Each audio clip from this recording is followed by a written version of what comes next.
Can you imagine a world where Linkin Park didn't have Mike Shinoda? Yeah, I know, that sounds impossible. But here's the shocking truth. During the recording of Hybrid Theory, Warner Brothers Records, yes, the very label that would go on to release one of the most iconic rock albums of all time, actually tried to kick Mike out of the band. It's one of those behind-the-scenes stories that feels too wild to be true. But it really happened. Picture this. It's the late 90s. Linkin Park is still just a hungry young band trying to get their big break. They've been working tirelessly on what would become Hybrid Theory, blending rock, rap, and electronic elements in a way the world hadn't quite heard before. But the label executives, they didn't get it. They didn't see the vision.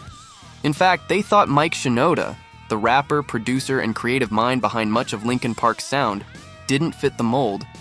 So what did they do? They actually pulled Chester Bennington aside, yes, that Chester, the band's powerhouse vocalist, and tried to convince him to kick Mike out. According to Chester himself, label reps literally held private meetings, pitching the idea of replacing Mike with some rapper from New York that nobody had ever heard of. Can you imagine? Replacing one of the most influential, multi-talented artists in rock history with a random newcomer just because they didn't understand what made the band special?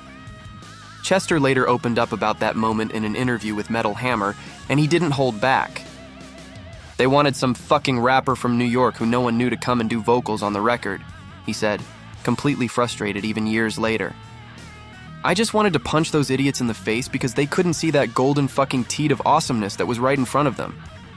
And honestly, he wasn't wrong. Mike Shinoda wasn't just the rapper of the band, he was its architect. He helped define that perfect balance between Chester's raw, emotional screams and the rhythmic, introspective rap verses that made Linkin Park's music so unforgettable. He wrote, produced, mixed, and helped shape the identity of Hybrid Theory. Without him, it wouldn't have been the album that changed rock forever. Let's take a second to really appreciate what Hybrid Theory became. It wasn't just a debut album, and it was a cultural earthquake.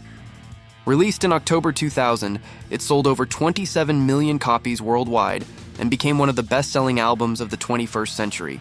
Tracks like In the End, Crawling, and Paper Cut defined a generation. And Mike's influence is all over those songs, from the production to the lyrics to the seamless interplay between him and Chester. Now, imagine if Warner Brothers had gotten their way. No Mike Shinoda means no In the End as we know it. No Faint. No Somewhere I Belong. The entire DNA of Linkin Park would have been rewritten. It's actually crazy to think about how close the world came to losing the very chemistry that made the band timeless. But the story also shows something beautiful: Chester's loyalty. He refused to be manipulated. Instead of going along with the label, he stood by his bandmate. He saw what the executives couldn't, that Mike wasn't a weakness. He was the heartbeat of the band. Chester knew that the unique duality between them was what made Linkin Park special.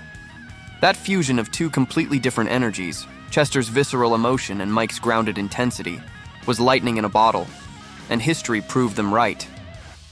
Linkin Park didn't just succeed, they exploded. Hybrid Theory turned them into global icons almost overnight. The band went from playing small clubs to sold-out arenas. Their music became the soundtrack to millions of lives. And Warner Brothers? Well, they got their hit album, thanks to the guy they wanted to fire.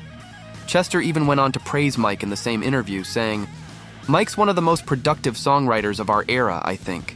God knows how many number ones we've had, but if he wasn't in the band, we wouldn't have had any of those."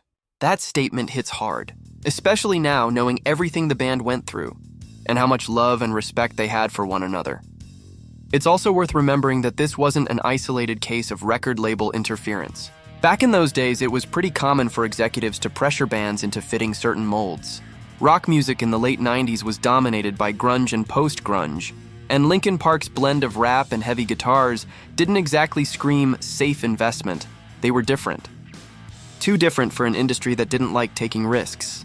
But that difference was exactly what made them legends. Mike Shinoda himself has talked about those early struggles, about constantly having to fight to keep his vision intact. He's mentioned that the band was rejected by multiple labels before Warner finally gave them a chance. But even then, the pushback never stopped. They had to prove over and over again that their sound, that unique collision of genres, wasn't a gimmick. It was the future, And honestly, looking back now, it's wild to see just how right they were. Linkin Park didn't just change rock, they changed music. They opened doors for a whole new generation of artists who didn't want to be boxed into one sound. Everyone from Bring Me the Horizon to 21 Pilots to Post. Malone owes a little something to that blueprint.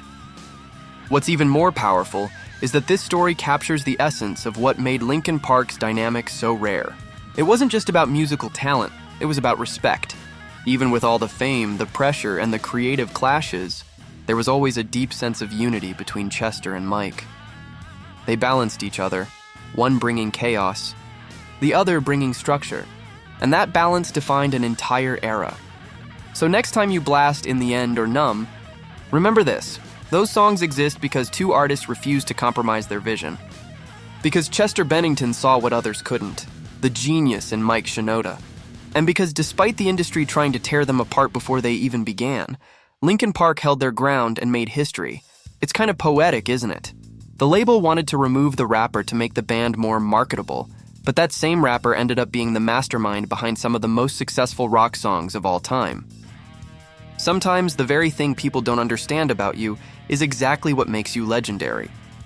And if there's one takeaway from this wild piece of music history, it's this: trust the artist, not the suits.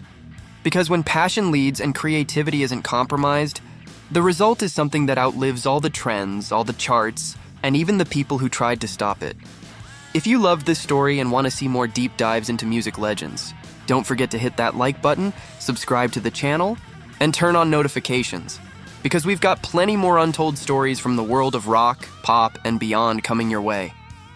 Stay tuned and remember, sometimes greatness only happens when you refuse to listen to the people who tell you to change.